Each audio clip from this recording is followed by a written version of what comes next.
Not given a link for them to fill out, but I can check back in with Allison and email that to everyone if that is needed. So if you will, like Kelsey said, just put in your first and last name, hospital, and then email address so that I can email you guys if we need more information from y'all. So today I will be going over the QAPI process and how it relates to maternal designation and how to best meet those standards. Mine is more maternal geared, but the QAPI process does apply to NICU, and so I hope that this will help out all of you.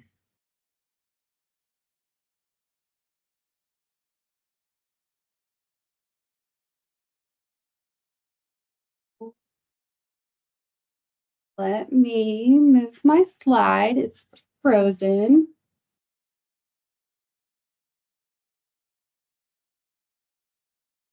Sorry, guys.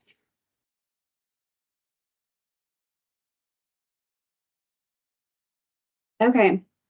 Our objectives today are to describe the QAPI process, understand how to close the loop, and know what is required from the state in order to best meet the QAPI standards.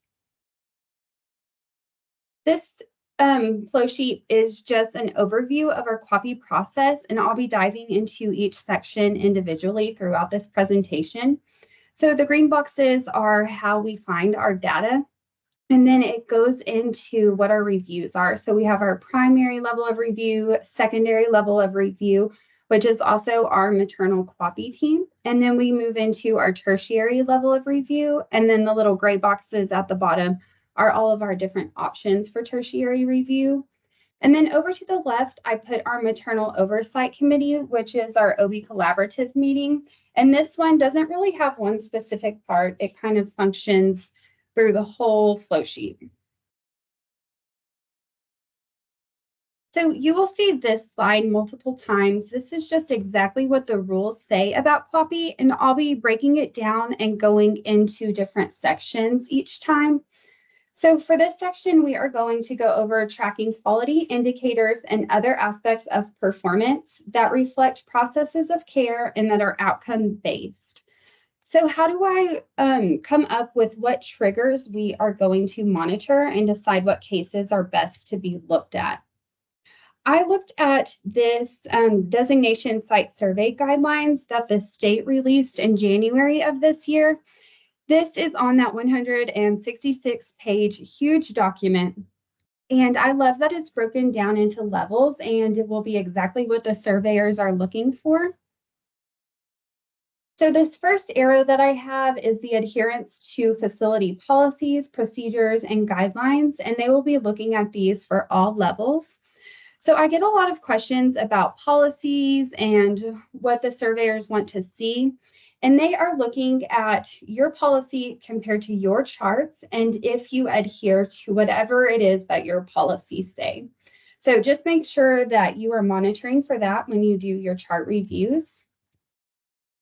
Another one I flagged was all patient transfers in or out of the facility.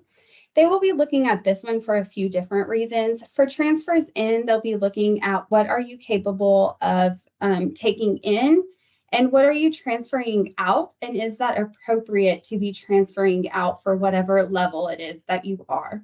And do you have defined what you are transferring in and out? And then make sure that you are monitoring all of these cases, the NPM and the MMD. Another one that I flagged was emergency cesarean deliveries. This one is because they are supposed to be completed in a timely manner per the standards. And so they want to see that your emergency C-sections, the times are being tracked and trended. And then do you have your urgent and emergent times defined in a policy? And are those being monitored for compliance? And are the fallouts being addressed? Another one is the pastoral or spiritual care counseling that's provided to the appropriate patient population. I flagged this one because it kind of goes along with all consults. So are your patients getting the consults that they need? Is there something being missed? Are these consults happening in an appropriate time? And then, of course, PASD, which has been the biggest change in the last year or so. So make sure that you are monitoring all of your PASD cases. Even if you don't have any to report, they are still looking to see that you are reporting a 0 and that you're keeping track of these. The next one is again for transferring patients. This one is a little more specific. So are you transferring for a neonatal reason or are you transferring for a maternal reason? And again, are these defined in your program plan of what patients you will be keeping and what patients will need to be transferred out? And then response times for urgent requests is always a big deal. The rules do highlight exactly who they want to see respond urgently. And so are you tracking these and keeping up with the times and addressing any fallouts? And then the use of telehealth and telemedicine has also been a big one. So make sure that you are monitoring those to meet these standards and your policies. And then make sure that you have management guidelines for all of these hospital disaster response, hypertensive disorders. These are also for all levels. So make sure that you have the guidelines for those. And then required screenings for QAPI events. All of these are the same for all levels. So make sure that you are keeping track of TOLACs, shoulder dystocias, PASD, hemorrhages, and you do have a little bit of freedom to define these how you want. So OB hemorrhage, how would you define that? What's your QBL, or is it going to be blood products given? And so these are all required for QAPI from the state. Another thing I looked at, this was another part that was in the designation guidelines. These are just items for consideration, but they did help me come up with a few more ideas of what my triggers should be. This first one is administration of blood products greater than the hospital defined number of units. This is a great way to get your blood bank involved so that they can run reports for you and make sure that their turnaround times for blood are appropriate. And then they can give you the amount of blood that each patient received. Under number 6, these are a lot of different diagnoses that they said were, again, for consideration. But they will be coming in when they survey you to look for a few items on this list that are specific. So you can use these to help you decide what you want to look into. And then any ICU admission is always good because they'll receive a few different consults and it will show a good collaboration between units. These are what the surveyors will be looking at when they come in. So again, this was from the state, and these are the different review categories. So for the first survey that I was involved in, there were a few topics that I did not have easily available to the surveyors because I wasn't specifically keeping up with them. Something like it was diabetes that I ran into. We have so many patients with diabetes and I wasn't monitoring every single one. It's still too much for me to keep up with, but when I go through my triggers and see what the patient, like look into their history, see what complications they had, if they did end up with or have diabetes in their history, I do kind of flag that, and then that will be an option for my review category. So this will help you when it comes to survey time, just being ready to have your charts ready to know what the surveyors want to look at. This is UMC's trigger list that we came up with from those previous lists. So we monitor things like any psychology consults, uterine ruptures, any maternal code or maternal death, any OB hemorrhage, any delivery by the RN, and then any other case that me or Dr. Yeomans as our MND or my department director would deem necessary. So we do have this vague list right here, and then we break it down into which of these cases receive what level of review. So how I get my data is I start with audits based on specific indicators. So those triggers that I just showed you, I look for those through our delivery book. I look every day to see if any of those complications are documented, what their blood loss was, and what APGARs were, things like that. I also collect debriefs from the staff. They know what events are supposed to be debriefed. And so not every complication shows up in the delivery book, like a delayed postpartum hemorrhage. Those are kind of easy to get missed. So I do depend on debriefs for that. Or sometimes our report from the lab will show me that a patient did receive blood. And so I can gather the data from that. I also depend on IT reports. So things like postpartum readmissions are hard to track. And so I do depend on IT reports for that. We also use that for hypertensive patients. And then all cases that Dr. Yeomans or myself or my department director would deem necessary. So we get these from safety huddles. This can be from our hospital-wide safety huddle if we hear about a pregnant patient that way. It can also be from our daily shift huddles that we have, every shift we have a huddle. And we can hear about patients that way. It can happen through daily rounds when my leadership team rounds on patients. If they hear about an event that needs to be looked into, they will let me know, and then I can look into that chart. And then we also depend on RL Solutions. So this is our variance reporting system. And if my director comes across anything that she thinks is necessary for a review, she would send that to me. And then I also look into random chart audits. We look into 30 charts a month. We look into commonly missed documentation or any items that we're monitoring to show trends on these topics. And I will come back to random chart audits a lot because these have helped me close a lot of loops.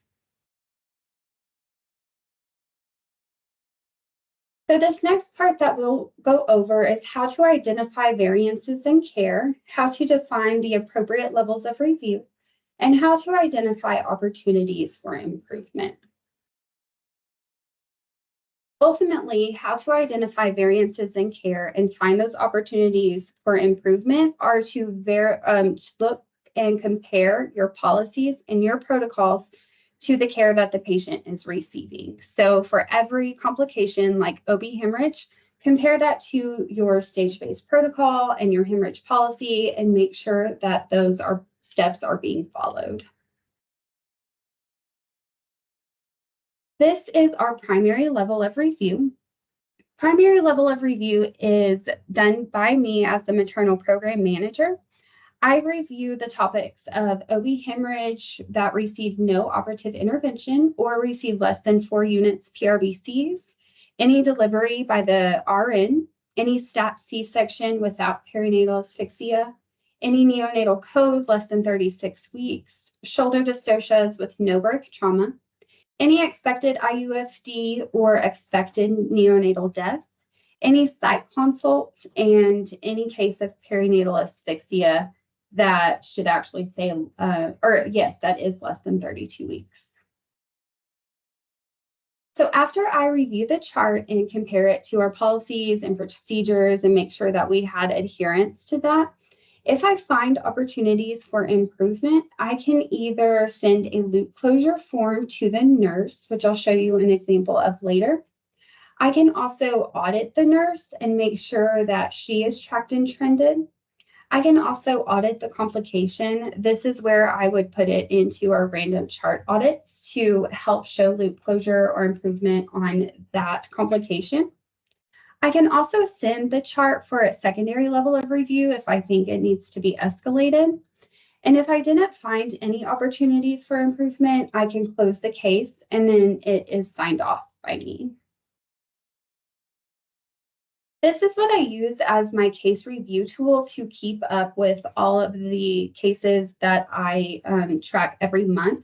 So this is normally one really long spreadsheet, but I broke it down so that you guys could get a better visual of what I monitor.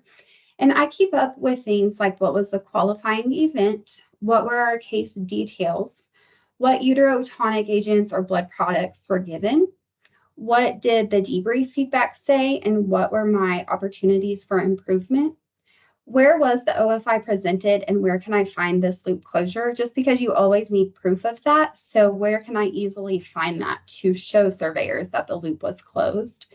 And then for every case, we go over level of case review, level of harm, and then what is our action plan status. And this is also like at the end of the month when I am collecting my data and giving out my numbers, this is where I get all of that from. So it's just in one easy place to identify. For our secondary level of review, this one is reviewed by me as the MPM, Dr. Yeomans as our MMD, and then we also involve our QAPI team in this review. So we have a lot more categories for this level of review, but these are ones that we see a lot less often. So these are going to be our more severe cases that need to go into a secondary level of review. After we review these cases and go over opportunities for improvement, we can either send this case to our next level of review, which is our tertiary review. We can also send a loop closure form to the provider. We can again monitor the complication. We can audit the provider, kind of like we do the nurse, see if there is improvement on that end. Or if we didn't find anything, we can close the case and then it gets signed off by Dr. Yeomans. Our secondary level of review, we also define is also called our QAPI meeting, and this is where we meet monthly to discuss those secondary levels of review, any opportunities for improvement, and then we will discuss our corrective action plans and go over our loop closure. This is an example of a secondary review tool. This helped me come up with mine. This is again from the Designation Site Survey Guidelines. This was the maternal medical record face sheet that you will have to fill out for survey over every case that you choose. And so when they came out with this newer version in January, I redid my secondary level of review to reflect exactly what the state wanted to see, since we will be having to fill this out for survey anyways. I thought I might as well do this like with every case that I review now, rather than scrambling right before survey to fill this out. So this is a good reference when you are updating your review tool or need a newer idea for that review tool. And this is what our secondary level of review tool looks like. Make sure that you put what the audit date was on these, because the surveyors do want to know what date it was audited by the maternal program manager, what date did your medical director look at it, and what date did it go to any meetings that it went over. So on this one, I will put the category of review, a brief timeline. I'll make sure that our risk assessments were completed and completed correctly. I'll look over their inpatient care that they received. And then our page 2 has the delivery information on it. What was baby's status? Where did baby end up going? Was it newborn nursery? Was it NICU? And then any complications that they had. So I'll dive into these more specifically. So shoulder dystocia, and did it meet designation guidelines? Were the maneuvers documented? Did we follow our policy? Was everything charted correctly? I'll look into postpartum hemorrhage, hypertensive disorders, make sure that our algorithms were utilized, and then go over what medications were given. And then any fallouts from these will be added to our opportunities for improvement. So this tool just helps me to verify that we are following our policies. This is the QAPI part of my review. So I will put over, this is what I got from the state. So I'll list our events, what was the date of the event, what were the dates of all of the levels of review, and then what was an action item that occurred as a result of this review. And then was there event resolution? Was it yes, no, or is it ongoing? So I just tried to document all of this on our level of review form.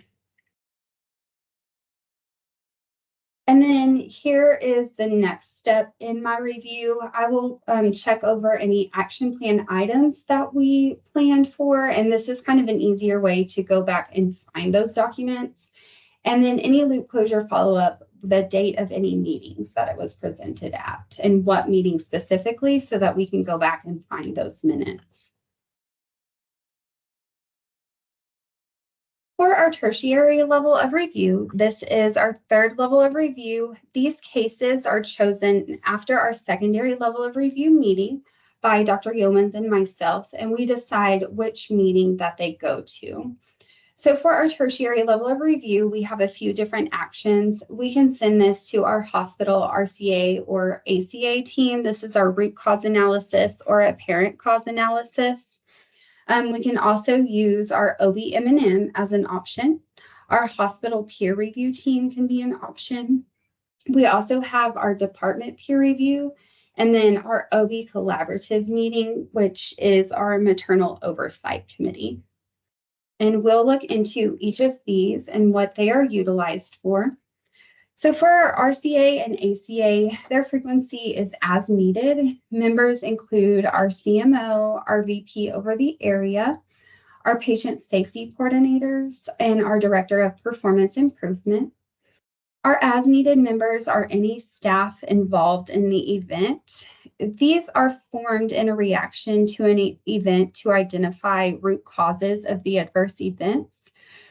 From this meeting, we will develop corrective actions that address the issues in order to prevent future occurrences. For our OB-M&M meeting, we meet monthly for these. Dr. Yeomans is our chair and he presents a few cases. We also involve our residents. We have one resident a month that will present a few other cases. And then I do more of the behind the scenes work for this. Something that really helped us out with our designation and making sure that we had critical care education for our providers was that I turned this meeting into a CME. And so now our providers can more easily get CME for critical care. And our providers are required to attend a certain amount of OB-M&Ms per year. And so it's just a way to check another box a lot easier. Our members for this are all providers with OB privileges. So we include all of our OBGYNs, our family practice physicians with OB privileges, and then our nurse midwives. We also include anesthesia and then the nursing leadership team. That way, if we have any nursing opportunities come out of this review, we can make sure that we put it into a staff meeting or follow up with a nurse individually. Our as-needed members include our ICU teams, rapid response, PASD team, if we involve that team, and then any team member involved in the patient's care. So if the EC was involved, we can invite them or whichever specific ICU was involved. Our next option for tertiary level of review is our hospital peer review committee. This committee meets monthly. It has physicians as our chair and co-chair. Our members include physician leaders, chiefs, and general practitioners from all types of services. And then following this committee meeting, they will send those communication of the findings to the committee chair or the CMO or whoever needs to hear this for the appropriate follow-up. And then one part about our hospital peer review, or really everyone's, is that in the rules, it says that the MMD must have the authority to make referrals for peer review, receive feedback from the peer review process, and ensure maternal physician representation in the peer review process for maternal cases. So just make sure that the MMD does have the authority to do all of that and meet that, because your surveyors will come in and ask if they have that authority.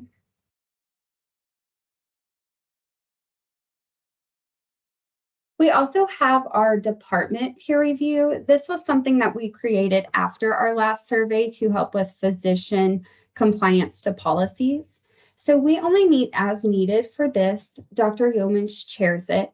Our other members include nursing leadership, anesthesia, and then we wanted OB physician representation from each of our groups. So we included our Texas Tech OB faculty, family medicine faculty, a community physician, our CMO or MFM physician, and then our risk manager from the legal department to be there as well. And then for our OB collaborative meeting, again, this functions as our maternal program oversight committee. And the rules define this as a multidisciplinary process responsible for the administrative oversight of the maternal program and having the authority for approving the defined maternal program's policies, procedures, and guidelines for all phases of maternal care provided by the facility to include defining the necessary staff competencies, monitoring to ensure maternal designation requirements are met, and the aggregate review of the maternal QAPI initiatives and outcomes. Maternal program oversight may be performed through the Maternal Program's Performance Improvement Committee, Multidisciplinary Oversight Committee, or other structured means. So you can have whatever kind of meeting that you want to function as your oversight as long as it meets that definition. And then make sure that your program plan is reviewed by this committee. And then also make sure that the MMD and MPM participate in the maternal program oversight committee and that you can reflect that or see that in the minutes. We meet every other month for this committee. Dr. Yeomans and I co-chair this. Our members include nursing leadership, anesthesia, our OB providers, the CMO, our VP over the maternal area. And then we also invite echo, lab, and radiology so that they can report their times in this meeting. We also invite RT, NICU, and EMS, and this is so that we can discuss any cases that we have had with them. We also include our ICU teams, really just anyone in the hospital who has involvement in the maternal program. The next step that we are going to look at is the impact to the patient. So these definitions I just got from the state's PowerPoints, but you can modify your definitions to make it fit to your program as long as you reflect the impact to the patient. So for our levels of harm, I just ranged from no detectable harm to death. And then I will look at these definitions every time I'm going over a case and pick what level of harm happened, and then whether it was short-term or long-term. The next step we'll look at is to develop a plan of correction. And the action plan will track and analyze data through resolution or correction of the identified variance. So this is something that I have just recently redone. I feel like for my QAPI process, I am constantly trying to improve my own process. And I think that this will be an easier way for me to keep track of all the OFIs that we have and if those loops are closed. So again, this is 3 different screenshots of one really long spreadsheet. And for each case that we have, I am coming up with their identified issues, and I'll list those out.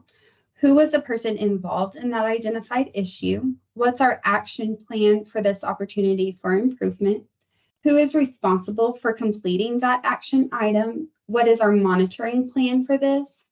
What's the completion of that loop closure date? What's our status? What's our level of case review, our level of harm?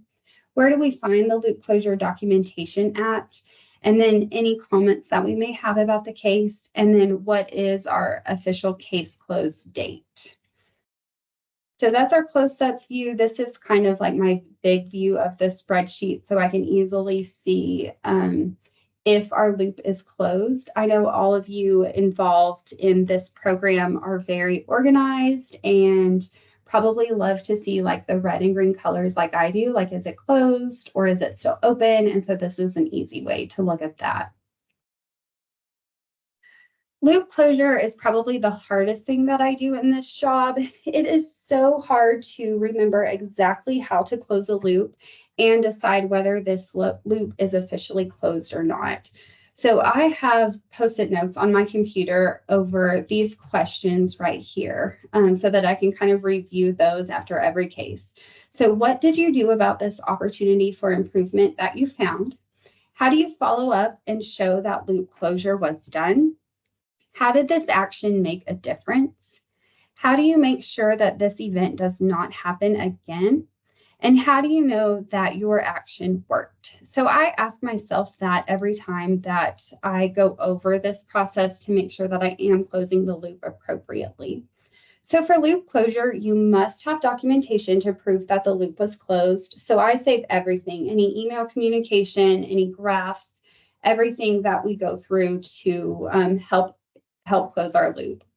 Remember that education is not loop closure. It is just one step in this process. Loop closure can require ongoing tracking and trending, and it follows the remediation through the process until there is complete closure.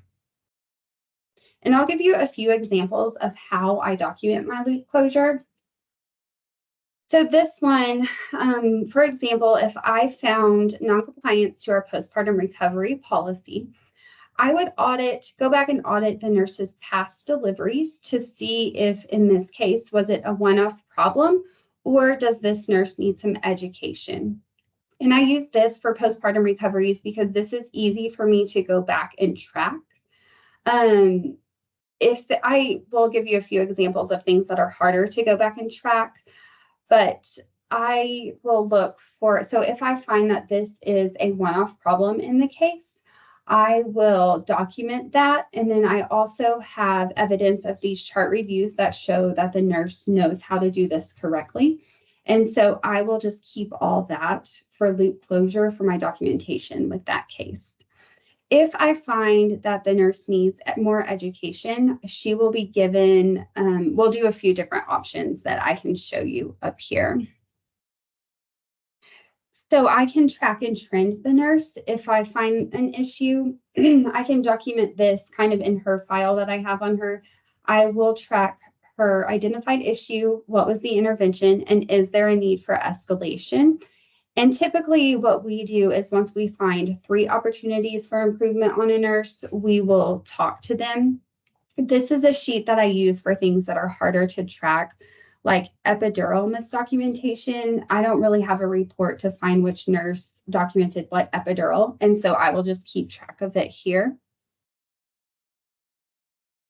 And so once we find those 3 issues, or once we find that education is needed, the nurse will receive a feedback and loop closure form. So I will list the fallouts that occurred, what was the date of occurrence, what are our expectations moving forward, and I kind of put that she needs to comply with the policy, and sometimes I will print out and staple that policy to this form.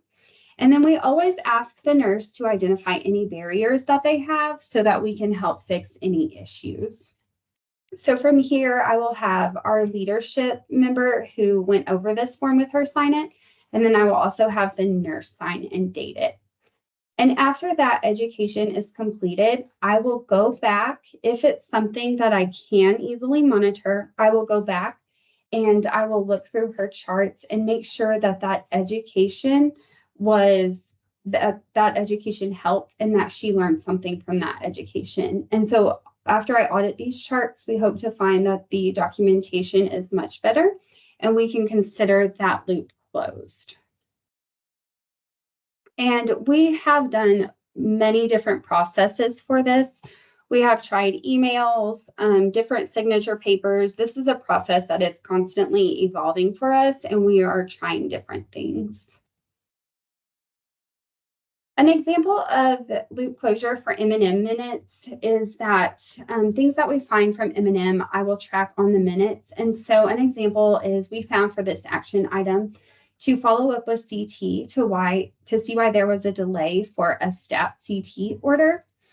So I was the owner over this. We put a deadline for our goal, and then our status is complete. So I sent an email to our CT team, and since they can see more in the back end, they let me know that the CT was originally ordered as routine, later got changed to stat, and once it was changed to stat, it got completed in a timely manner. So this was really a non-issue. So I just documented all that, printed out the email with the CD to have my proof of that loop closure, and then considered that closed. Another action item we had out of M&M was a policy change. And so this involved our upper level leadership and my department director. We gave a deadline for this action, and our status is now complete. We uploaded the new policy to the intranet. Education was given in the next staff meeting. We also added compliance to this policy to random chart audits so that we could monitor the compliance until we met our goal of 80% for 3 consecutive months. And so we would add those random chart audits as proof for this loop closure evidence. Another option that you have for loop closure is to track and trend. This is an example of when tracking and trending went well for us. These red lines over here, I made sure to document what implementations were done so that we could document that we were doing something about the process. And we were able to get 100% compliance through having this paper turn to electronic. And that is one magical thing that we have had work for us a lot, and it's my favorite intervention. So we considered this closed since we met our goal. Here's an example of tracking and trending where we are kind of continuing to not meet our goal, but I have all of the documented interventions that we have in here to show that we are doing something in order to try to achieve this goal. So as long as you show that you are trying to do something, these graphs of your time not being met or whatever the case may be is okay. Just document what you are doing. Another thing that I do is that I have a project binder. So rather than going from a case-specific loop closure, like I kind of went over just now, I will move the action into my project folder and then close the loop for that specific case, but I will say refer to the project binder. I will do this for things like frequently missed documentation that we are still continuing to work on. That way I don't have a case from, let's say, October that's still lingering now in May. So I will just close each case and say refer to the project binder. In this binder, I will keep our action plan and communication log. I'll keep our graphs with the interventions, and then I will print out any education that was given. And this is more of like where we go through our plan, do, study, act cycle and document those interventions. Our next step from the rules is the QAPI summary reports are consistently reviewed to identify developing trends, opportunities for improvement, necessary corrective actions. These summary reports must be provided through maternal program oversight. You also must review the incidents and management of PASD through the QAPI plan and report it to the maternal program oversight committee. You also have to make sure that you are reporting telehealth and telemedicine if utilized through the committee as well. So this is just the summary reports that need to be given at your oversight committee. Just a reminder to meet those rules and make sure that what you are reporting to the maternal oversight committee is correct. These are a few things that we report to our committee. We report transfers in and out. We also share our CT, MRI, echo, ultrasound turnaround time so that we have these in the meeting minutes. We report our urgent emergent C-section times, our urgent request. We report random chart audit results. Well, we don't use telehealth, but make sure that that one is documented in there if you utilize it. We report PASD cases and go over any OFIs from those cases. We report our blood turnaround time and if MTP was used. Okay, in this last part, I wanted to go over a few case studies so that I could kind of tie all of this together because loop closure can be such a complicated process. And I wanted to give you guys a few examples of this. So we'll say this case happened in October. It was a PASD case. She had a postpartum hemorrhage EBL of 8,500 and she transferred to ICU. So those were 3 different triggers that she flagged for. She received 25 units PRBCs, 24 units FFP, 6 units of whole blood, 6 units platelets, and this case received a secondary level of review. From that level of review, we found that NTP was not administered correctly per the chart. Per the debrief, the nursing staff requested a PASD supply-ready cart so that they weren't having to run back and forth between ORs to grab more supplies. And also per the debrief, charge nurses requested to be notified about any known and upcoming PASD cases. So after our secondary level of review, the MPM and MMD escalated this case to our tertiary level of review, and we chose OB-M&M for that avenue of review. We created an action plan for this case. For our first action item, where we found that MTP was not administered correctly per the chart, I emailed the blood bank to ask them about this, and they had a different report that accurately reflected what was given, and their review said that MTP was administered correctly. It was all just done on paper since it was so emergent. So I printed that email with their report and considered this loop closed, and then scanned this documentation into the case. For our PASD supply ready cart that the nurses requested, this was a much bigger request and would require a lot of levels to go through. So we discussed this case in our January OB collaborative that has all the different representations from the hospital. Our upper level leadership said to go ahead and place the request for this. And so we placed that request. I also at this time closed this case and made my PASD supply ready cart into a project, because this one was going to take a while to get approval and get everything in.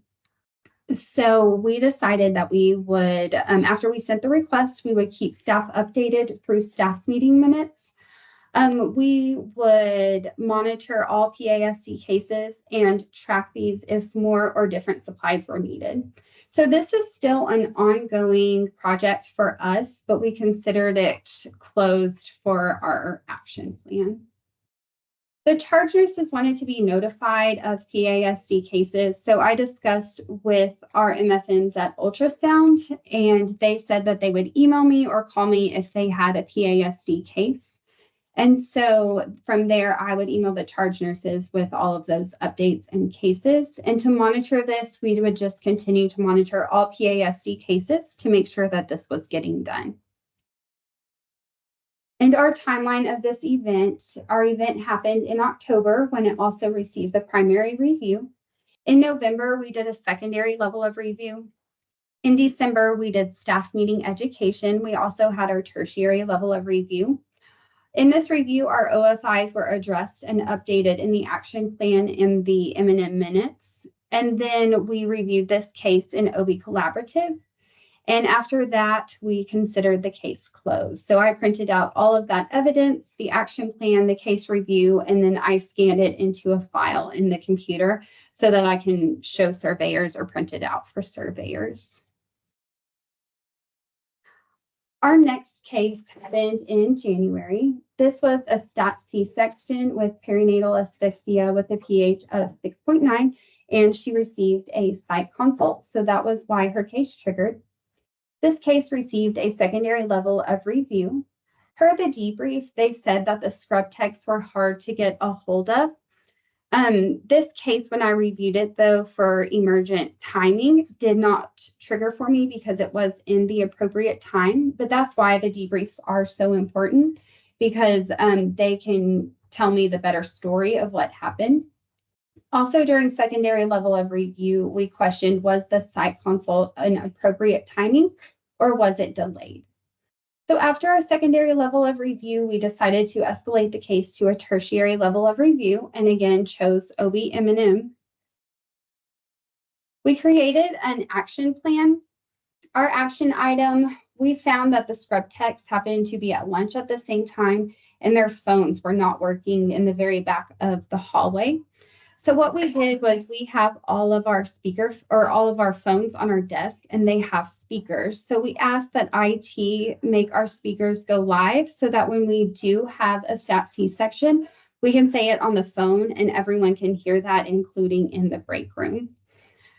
From this, we learned that the nurses loved this option and that they requested a phone be installed into the triage area so that they could hear the announcements or make the announcements as well. So that was a really exciting action item that came out of that case review. For the question about the site consult delay, I emailed the head of psychology for her to review this case since she knows this a whole lot better than I do. She reviewed the case and found that this was the appropriate response and there was no delay. So I printed out that email communication with her, and then we considered that loop closed. And then again, I would continue to monitor all psychology consults to make sure that they're appropriate. And then our timeline for this was the event and primary review happened in January. In February, we received the secondary level of review and we implemented the speakers on the phones. A little after that, our new phone was installed into triage. In March, we had our tertiary level of review and no OFIs were found, and then we considered the case closed.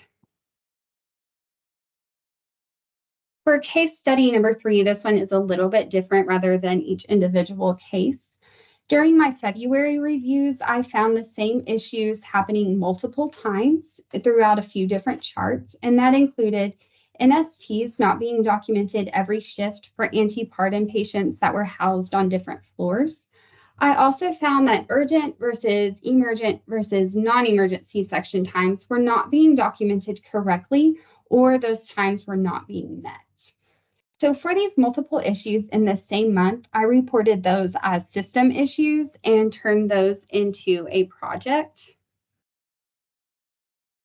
For my NST on the different floor project, we discussed its opportunity for improvement in the secondary level of review, the QAPI meeting, and developed the action plan for this. So this is our board of our patients. We decided that in an empty room, we would highlight the patient, what room she was in hopes that this would be a better visual reminder of where the patient was and that those NSTs needed to be documented. We discussed this new action plan item in our next staff meeting. And then for monitoring, I will continue to track NST documentation until 3 patients reach 100% compliance. So all of that documentation would be added into my project folder. For our urgent, emergent, and non-emergent C-section project, I made an official report with IT to have all of those emergent and urgent C-sections easily available to me. When I'm reviewing those for any case that is greater than 30 minutes, I would send a follow-up email to the nurse asking just a very nice email saying this is a newer process for checking that we are meeting our times. This case went over. Do you have any ideas of why? Was it documentation issue, provider, anesthesia? Just giving the nurse a few options to select why. Through these emails, I got feedback that showed that the providers needed education. And so I sent an email to the providers with all of our definitions. I also decided that this would go into our bathroom brief. This is education that I give to the staff that I switch out monthly. And so I put all of our definitions in this, and then I bribe the staff to read my bathroom briefs by offering them crumble or some kind of sweet treat to help get their buy-in for this. And then our monitoring for this, I will continue to monitor all C-sections and address any fallouts that happen. So this went into my project folder. You can see the first month that I monitored, we had quite a bit of red for the fallouts. And then by the 3rd month, we had a lot less red for fallouts. And I documented it in our graph where you can see this trend of going down and meeting our goal of 30 minutes. So this one was a really exciting project for me because I love when you can see that visual of closing the loop. And that is all that I have for you today. Are there any questions about anything?